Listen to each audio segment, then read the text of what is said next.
Access to Democracy is made possible thanks to the following organizations. Sheridan & Dulas, PA, a family and criminal defense law firm that has been serving clients in Dakota County and throughout Minnesota for over 40 years. Ranked a Tier 1 Best Law Firm by U.S. News and World Report every year since 2009. Sheridan & Dulas are here to help you in your most difficult life circumstances. Established in 2007, 45th Parallel Distillery was among the first 50 micro distilleries in the United States. Based in New Richmond, Wisconsin, all aspects of production occur at their facility.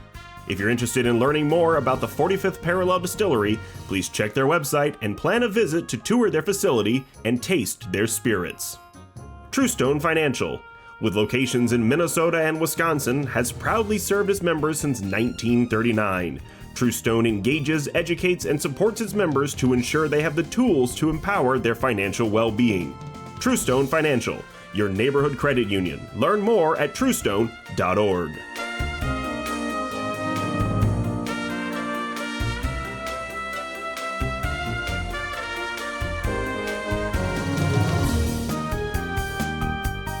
Hello and welcome to another episode of Access to Democracy. I'm your host today, Steve Francisco. It's a pleasure to welcome back to our studio a good friend of ours and a sponsor of Access to Democracy, Paul Werni, who is the president and founder of the 45th Parallel Distillery. Paul, welcome back to Access to Democracy. Well, thank you for having me back. We try to get you on every year at least once to tell us about the newest developments, but before we get into that, give our viewers who may not have seen your previous appearance on our program a little brief history of the 45th Parallel Distillery. How did you start? Where did you start? When did you start?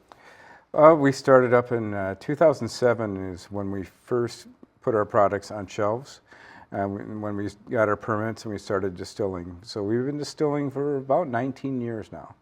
Good long time. Yeah. And where did you start this business again? It is in New Richmond, Wisconsin. I was a resident of Minneapolis, Minnesota, but at that time it was still early in the industry and putting distilling in Minnesota was really not an option at that time.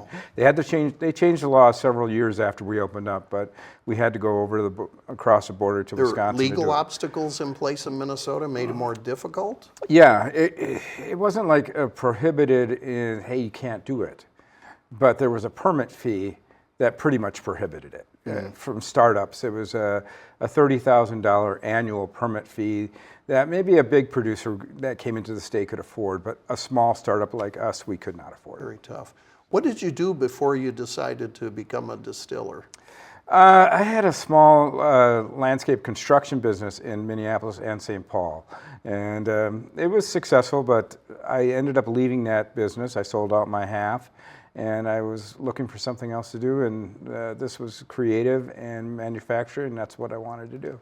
And did you always have it in the back of your mind somewhere that you wanted to go into the distillery business, or how did that come upon you? Oh, the wine business or the beer business, those interested me, but there were a lot of people brewing at the time, and the wine industry, this really isn't the right environment for it, or if it is, you're talking years of fermentation-centric type of development, whereas distilling is more manufacturing. What kind of capital investment did you have to make to get this business off the ground? I would say, for the startup, it was probably around $300,000 to $400,000. Or actually, closer to $700,000. Sorry, the building was about $300,000, and then equipment and other startup costs. And this building was in New Richmond, Wisconsin? Yeah. Yes. And where were you getting the ingredients for your product? Tell us what your first product was that you distilled. It was vodka. But in the beginning, I went to a mill in town because New Richmond had 2 mills. And so I was able to get milled grain fairly easily, but it wasn't really what I was looking for. There were inconsistencies in it. So then we found a local farmer around 8 miles from our building.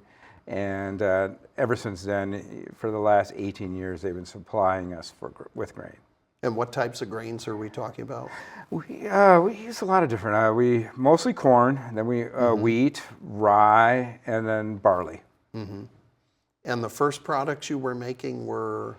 Vodka initially, then gin, and then we were contracted to make whiskeys. Oh. And so we were paid to do that. Now 90% of our production is whiskey. Is whiskey. Yes. Yeah. But originally it was 90% vodka or all Exactly. vodka. Yes. And transitioning to whiskey. How complex, describe for viewers, how complex is that process of actually developing, creating a new whiskey? Because it seems like there are all kinds of different whiskey products on the market that one could buy. How do you determine what you're going to develop and how do you bring it to market? Well, I would like to say that it's extremely complex and only a few people can do it, but it's not. It's some pretty basic science and stuff that's been around for hundreds of years or thousands of years, and it's really just paying attention to detail, learning about what you need to do, and then having the right equipment and being patient. Whiskey is all about patience. It takes years to have a whiskey. You have to wait for it to ferment to the right age. Yeah, and then, for example, what I'm bottling right now, I distilled 8 years ago. oh, wow, So, that is a long wait Yes. to see the results. And then when you do get it, you really have no idea, do you, if consumers are going to want what you've made? You don't. It's kind of risky. It is risky. Whiskey is an environment or an industry that has had peaks and valleys over the years. Back in the 1980s, it was a real big valley, and a lot of whiskey businesses were going under. And then we had a kind of a renaissance and then a boom over the last 10, 15 years. Really? In the industry. But that's also led to some problems, though. I want to ask you about those because you were telling me before we started recording today that there have been some tremendous changes in the industry since you and I spoke last year. Yeah. Tell us about some of those changes. How has the distilling business changed over the past, well, two questions. How has it changed since COVID, and how has it changed just in the recent year, this past year? Well, initially COVID led to some huge increases in consumption, and then increases in what we had to make. So a lot of producers started cranking production up to keep up with what they thought was going to be a growing trend. But it really was a spike in the industry due to COVID, due to people being home, people exploring cocktails more, and it led to a boom in the industry. However, over the last several years, the inventories there's record inventory of whiskey sitting in Kentucky right now. They've never had as much whiskey in the warehouses. Why is that? They simply produce too much? They did. They produced too much, and now the warehouses are full. The supply is leading to a crashing in the prices. And it's leading to a general almost depression in the industry. Wow. Where they're selling aged spirits for less than what we would make it an unaged spirit, and then it would go into a barrel for years. They're just trying to keep cash flow going, and it's led to a lot of small producers going out of business. The ACSA put out a report that 25.6% of distilleries closed their doors in the last 12 months. That's remarkable. Yeah. And a sensitive topic, I'm sure. How have the recent Trump administration tariff policies affected your business and other distillers? You talk about this large inventory of whiskey in Kentucky and other places. How is it affecting other businesses here in Minnesota, other distillers? It really affects. It can affect some small materials. I mean, raw materials like yeast. That are subject to tariffs. Yeah. So a lot of yeast, there's international yeast companies. They could have a warehouse or a factory based in Milwaukee, Wisconsin. However, but they're owned by a French company that maybe has Belgian origins with their yeast strains that are very popular in whiskey making and beer making. And when I got informed that I was going to have large increases in my prices. How much are we talking about? They could be 20%. And then we have increases on a lot of packaging, because there was a time when it was really hard to buy glass in the United States. Even some large manufacturers, they just closed and they moved their manufacturing overseas. And you can't just open up a glass factory overnight.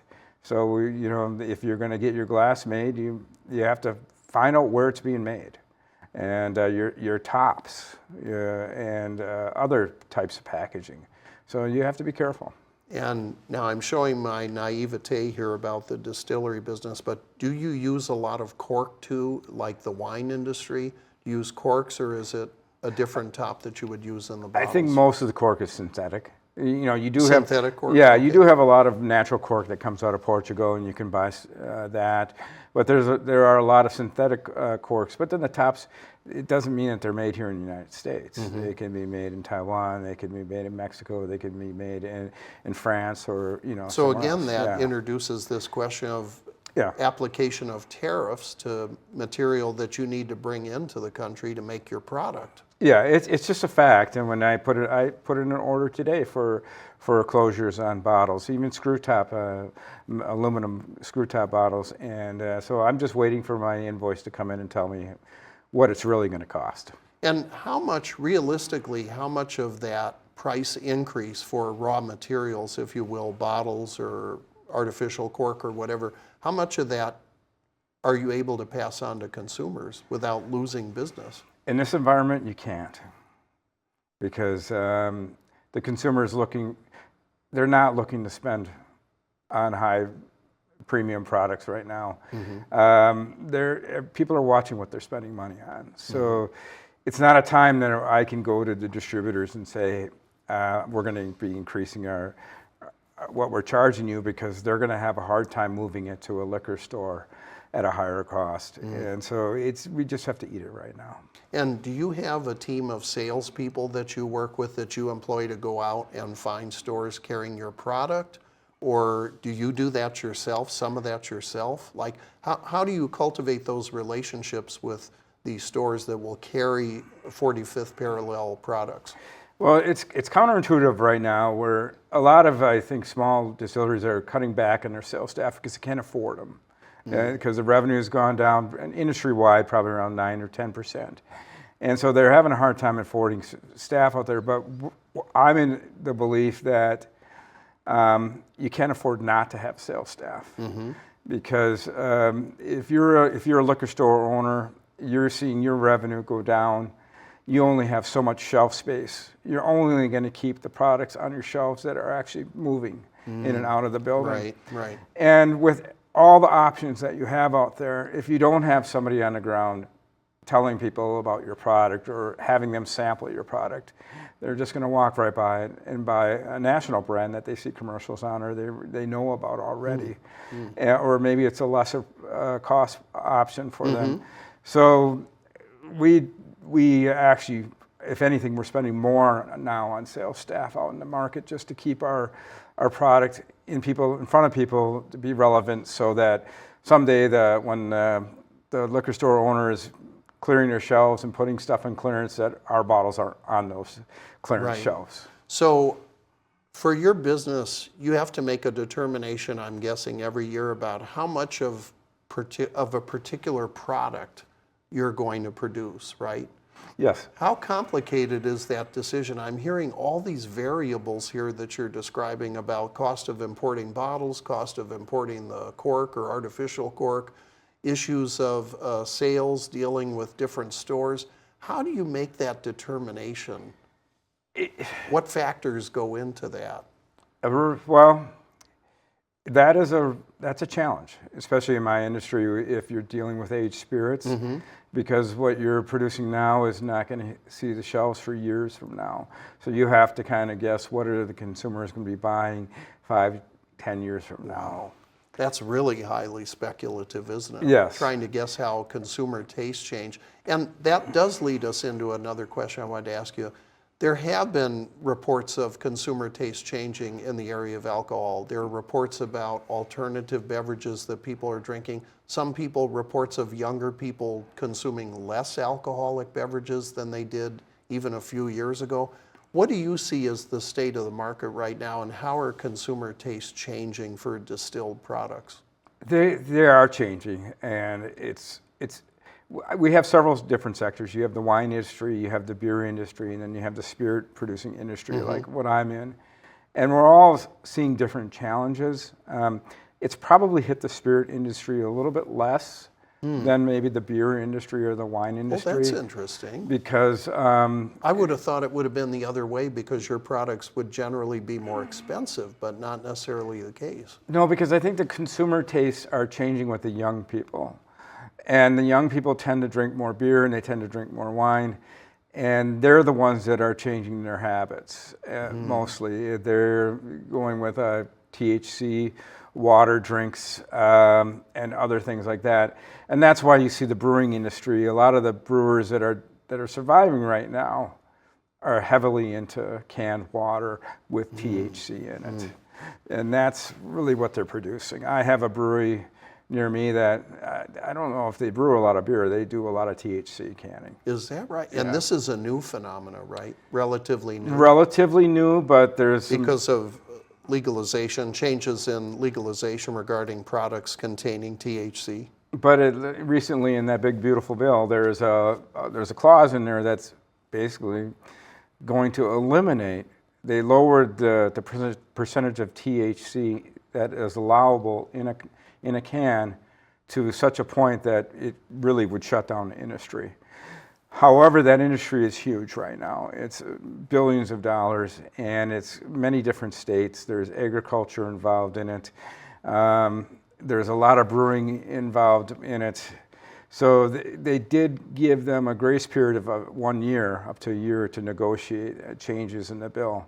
So that'll be something that'll be interesting to see over the next 12 months what's going to happen. And this is a provision in that law, obviously, that causes great concern to somebody like yourself and other distillers, right? Yeah. Fair to say? There are a lot of distillers that are moving into that part of the industry too, and I've been tempted. I've had people call me up, but so far I have not done it. We're sticking with what we know how to do, and but it's going to affect me, but probably not as much as some of the brewing industry is affected by it. Very interesting. It's always such an education when you come on the show, because I learned so much from you describing this industry, and it just seems like there's so much risk involved in building a business such as yours up to the point that you're at today. So you have location in New Richland, Wisconsin, and you have a location in Stillwater. Tell us about these two places, what you do there. Well, New Richmond, that's our headquarters. That's our main location. We do most of our production is there, and then we do also have a separate event center there. So we have a restaurant and bar, and it's just another way of making revenue in this industry, and you have to be able to do stuff like that. And then we have a smaller location in Stillwater that has some production, and mostly a tasting bar. We don't serve food. We don't create food at our place over there, but we are attached to a location that has a restaurant on the main street, and so you can bring food from them over to our So spot. you can host, you're in a position at the Stillwater location to host catered events? Exactly. Birthday parties, retirement parties, Weddings. weddings. Yep, exactly. Very good. Interesting. What do you see as some of the big changes that could be coming down the road, given what you've said earlier? And just this question about the tariffs continues to intrigue me, because it seems very difficult for businesses to make long-term decisions about long-term investments in what you're going to make in terms of the equipment that you need to make what you're going to make. It makes it difficult to do that when it seems one day we're levying a 30% tariff policy against one country, including grains and other things. The next day that's cut to 10%. Another time it may expire.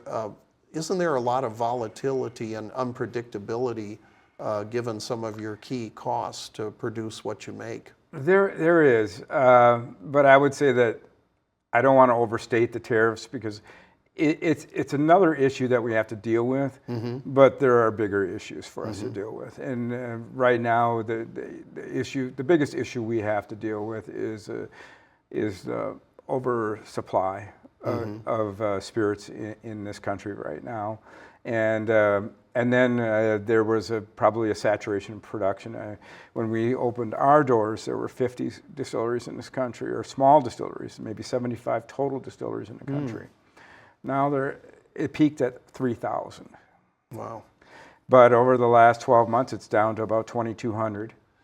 And so I think what you're going to see over the next several years is you're going to see certain distilleries close their doors, and breweries and wineries, but then other ones will adjust. And that's the period we're in. We're in the period of adjustment. Adjustment to the new realities of revenue flow, and how do we deal with our expenses to meet those new realities. Paul, how many employees do you have at the 45th Parallel? Usually go over 50, between 50 and 60. And most of them been with you for a long time too, I would guess? Some of them. I mean, in the production area, in the sales area, and in those type of areas, yeah, they've been with us for a long time. We've been very fortunate not to have a high turnover. But in the restaurant part of the business, that's where you have a lot of part-time people there, and then you have some turnover. Are you looking, or can you say right now, if you can't say, that's okay too, but are you considering expanding your locations beyond New Richland and Stillwater? Are you looking at coming into the core cities in Minneapolis, St. Paul, or other suburbs?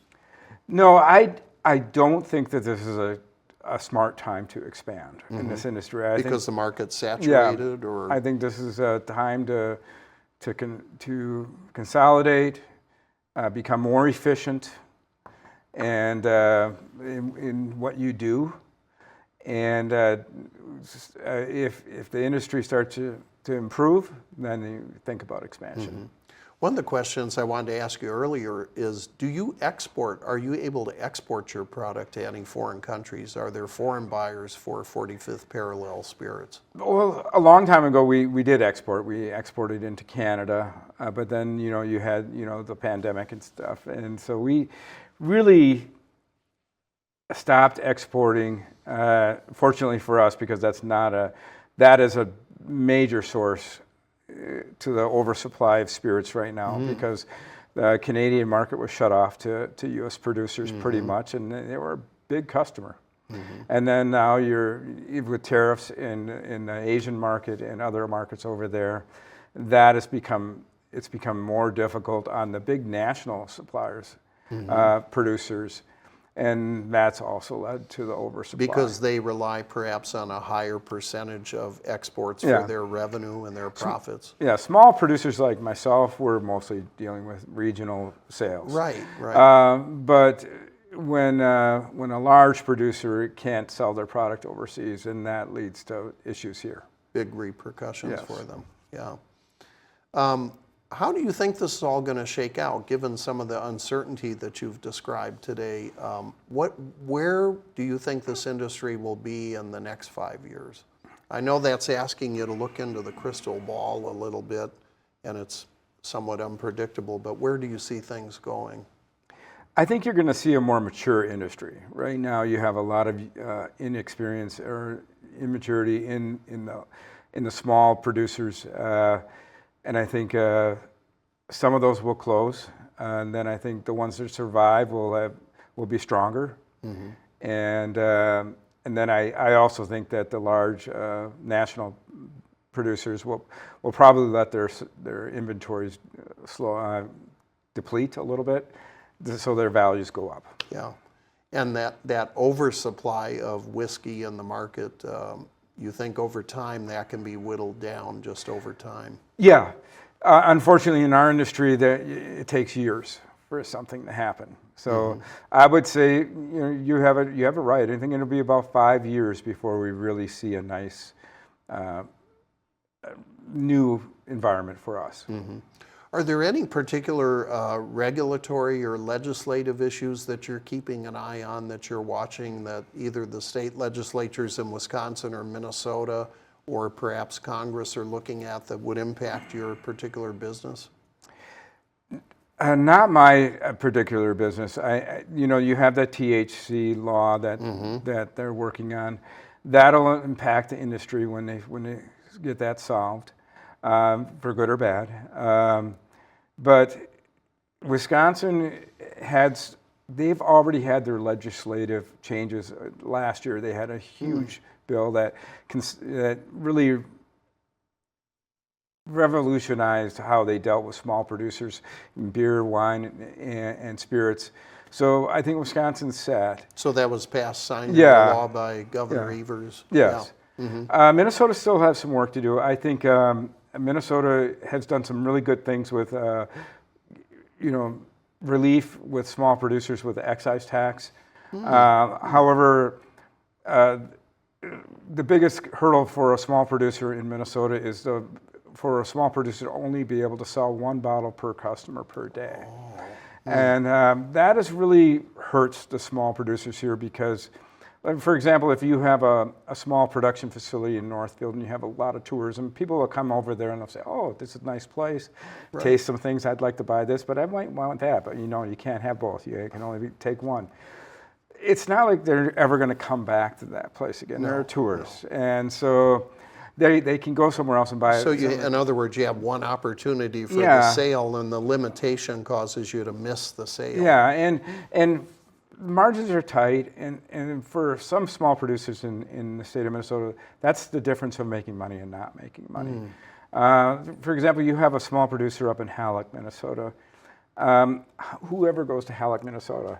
But if you go Unless you're on the way to Canada, I guess, go fishing. If you go there, you might see the small producer and you'll stop in and you'll say, hey, this is a great place. I want to buy a few bottles and support you.